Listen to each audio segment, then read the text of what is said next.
Hey folks, what you're looking at is the key to a good bubble wand.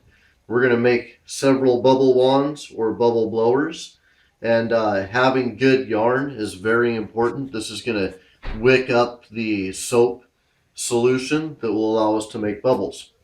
So the most simple one that we can make, and one of my favorites, is just to take a piece of string, or a piece of yarn rather, hold two ends together and tie it and make yourself a ring, and then you just dip this into the solution and you pull it up. These will stick together and you pull them apart, and then you'll hold this shape out and then you pull it, and as the air goes through it, it'll make a big bubble.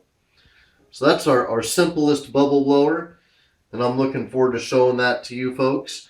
And then next I have just kind of a lid. It's from mashed potatoes, and this is a popular bubble blower with the toddlers. And what you do with this one is you drill holes in the outside big enough to be able to, put that in the wrong way, to put in and then pass back out your zip tie. And then you feed the zip tie in to secure it to itself. And once you get one little pop of the zip tie, you pull it back through to make yourself a ring. And I'm going to make 8 of those real quick. So here we go, folks. We have our ring done, and things are potentially not perfectly spaced, but one of the nice things about bubbles is nothing needs to be perfect. We're going to take a doubled up piece of yarn, and we're going to run it through each one of these rings, and that's going to give us our ring for holding the bubble solution. So here we go. We made it back to the original ring. We'll bring this through, and that completes our ring. And then we'll just tie this off real quick. We can actually cut this down a bit. Okay folks, in the last bubble blower we're going to repurpose this broken toy racket, and we will just start up some zip ties here. In our last repurposing, we took that lid and we left all of the ties were kind of held in because of holes that were drilled through the outside of the lid.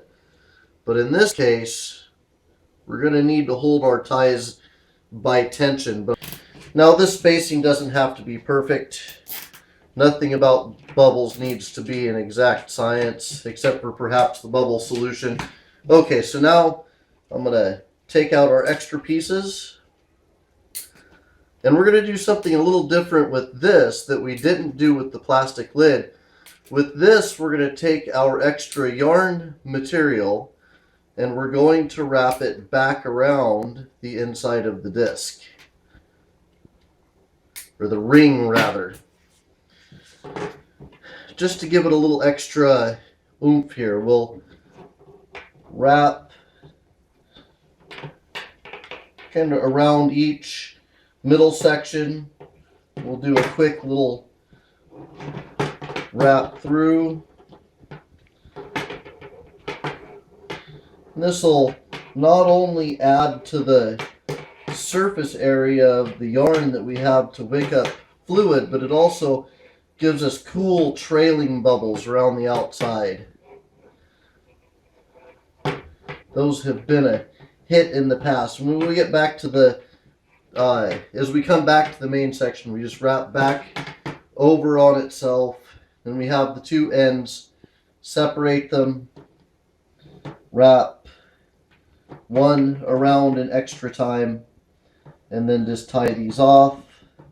And a couple of fairly non-complex knots, and we have ourselves one high-grade bubble blowing or bubble wanding device. Alright folks, so here's our DIY devices. I just wanted to recap real quick before we take them off to use them. We have the repurposed racket.